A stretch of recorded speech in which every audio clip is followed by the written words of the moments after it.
এখন যে কাদেরকে নাই করে দিতে চেয়েছিলাম আর কারা আসলে নাই হয়ে গেছে। সূরা লাহাবে আল্লাহ তাআলা বলছেন না, আবু লাহাবের চরিত্র সম্পর্কে বলছেন না যে আমার মানে ইসলামকে, মুহাম্মদ সাল্লাল্লাহু আলাইহি ওয়াসাল্লামকে খড়কুটার মতো বিবেচনা করতেছে, কিন্তু আল্লাহ তাআলা বলছেন যে ইতিহাস সাক্ষ্য দেবে আসলে যে কারা ইতিহাসের জায়গাতে অস্টারিতে গিয়ে কারা আসলে খড়কুটা হয়ে গেছে। এই জন্য আজকে এখানে দাঁড়ায় আমাদের প্রথমত হচ্ছে যারা এই আন্দোলনে শহীদ হয়েছেন তাদের সবার রুহের মাগফিরাত কামনা করা আমরা করছি, প্রথমত কাজ। দ্বিতীয় কাজ হচ্ছে এখানে দায়ের রেসপন্সিবিলিটি কোথায়? কাউকে না কাউকে তো এই গণহত্যার দায় নিতে হবে এজ এ স্টেট। আজকে এখানে আমাদের প্রিয় স্বপন ভাই, রতন ভাই আছেন, ওনারা বিএনপি আকারে না স্টেট আকারে যেহেতু ওনারা সরকারে রাষ্ট্রকে রিপ্রেজেন্ট করেন, তাই আমাদের দাবি দাওয়াগুলো ওনাদের কাছেই বলতে হবে এবং ওনাদেরকে এই দায়ও নিতে হবে, রাষ্ট্র আকারে ওনাদেরকে দায় নিতে হবে।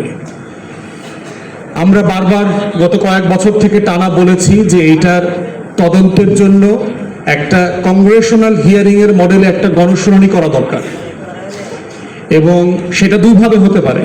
একটা হচ্ছে যে আপনি ইনডোরে পার্লামেন্টে করতে পারেন, ক্রস পার্টি স্ট্যান্ডিং কমিটি দিয়ে করতে পারেন, বাট আমরা বারবার প্রস্তাব করেছি যে আপনারা ক্রস পার্টি পার্লামেন্টেরিয়ান এবং এক্সপার্ট মানবাধিকার কর্মী, আইনজীবী, ওলামায়ে কেরাম যারা আছেন, সাংবাদিক, তাদেরকে সবাইকে নিয়ে একটা বড় প্যানেল করে শুনানি হওয়া দরকার এবং সেটা লাইভ ব্রডকাস্ট হতে হবে, যেভাবে সংসদ ব্রডকাস্ট হয়, যে সেই দিনকার কি হয়েছে তার আগের দিন, সেই দিন, পরের দিন।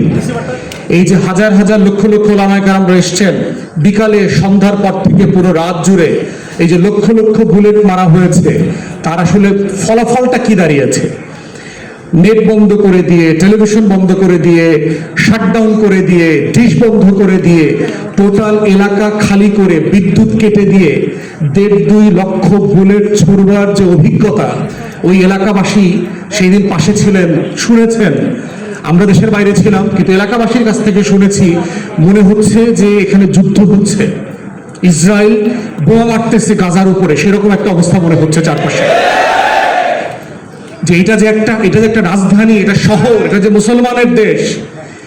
আমার বাংলাদেশের যে কারো 13 দফার বিষয়ে দ্বিমত থাকতে পারে, 13 দফা কারো একমত হওয়া জরুরি না, কিন্তু রাষ্ট্রের কাছে 13 দফা নিয়ে এসে এইটা বাস্তবায়নের দাবি করা হচ্ছে গণতান্ত্রিক অধিকার। যে কেউ করতে পারতে হবে, রাষ্ট্র বলতে পারতে হবে যে আমি কোনটা করতে পারছি, কোনটা করতে পারছি না। এটার নাম হচ্ছে রাষ্ট্রের সাথে নাগরিকদের যে সামাজিক চুক্তি, এই ডায়ালগ এবং কনভারসেশনের জায়গা। সেইটা না করে রাষ্ট্র যেটা করেছে, রাষ্ট্র গণহত্যার পথ বেছে নিয়েছে। এবং এই গণহত্যার পথ কেন বেছে নিয়েছে, 4টা মোটা দাগের বড় গণহত্যা কেন আওয়ামী লীগকে করতে হয়েছে, সেইটার রেজাল্ট আমরা দেখেছি গত কয়েকদিন আগে। গেরুয়া বাহিনী, বিজেপি যখন পশ্চিম বাংলা দখল করেছে, এখানে তো ভোট হয়নি, দখল করেছে, ইলেকশন ইঞ্জিনিয়ারিং করে দখল করেছে।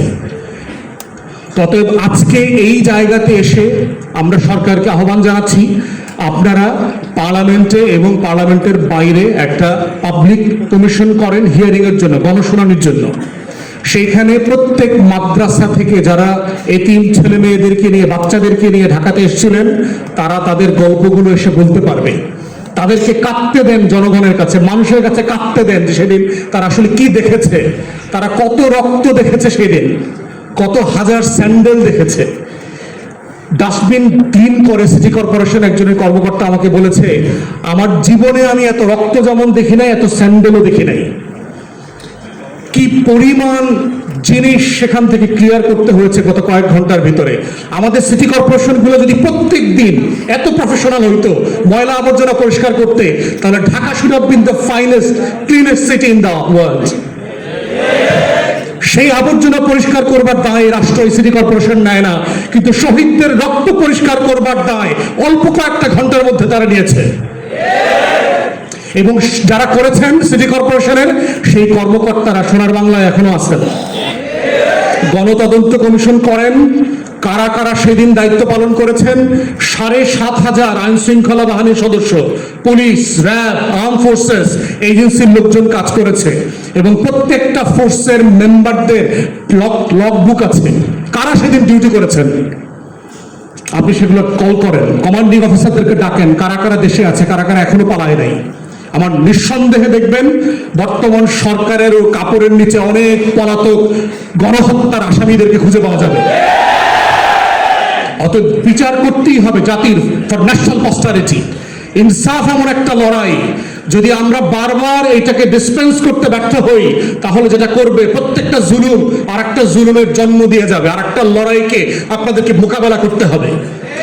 পিলখানা গণহত্যা হয়েছে, বাংলাদেশ রাষ্ট্র, সিভিল সোসাইটি, সাংবাদিক, বুদ্ধিজীবী, বস্তির বুদ্ধিজীবীগুলা কেউ সেদিন কথা বলে নাই, মুখ খোলে নাই। খোলে নাই বলেই 17 বছর ধরে বিরোধী দলের নেতা কর্মীদের উপরে দিনের পর দিন, মাসের পর মাস গণহত্যা হয়েছে। বাংলাদেশের সিভিল সোসাইটি প্রতিবাদ করে নাই, বাংলাদেশের গণমাধ্যম তার জাতীয় দায়িত্ব পালন করে নাই, তারা দালালি করেছে। সিম্পলি সরকার, আওয়ামী সরকার এবং ভারতের দালালি করেছে, সত্যের দালালি করে নাই, রাষ্ট্রের পক্ষে দাঁড়ায় নাই, শহীদের পক্ষে, জনগণের পক্ষে দাঁড়ায় নাই। এবং সেই গণহত্যা বিচার করতে পারি নাই বলেই আমরা দেখেছি কিভাবে গুম করে হাজার হাজার বাংলাদেশের নাগরিকদেরকে নাই করে দেওয়া হয়েছে। 17টা বছর শুধু গুম করা হয় নাই, হত্যা করা হয় নাই, লাশটা পর্যন্ত মেমোরি, স্মৃতি আকারে শেষ করে দেওয়া হয়েছে।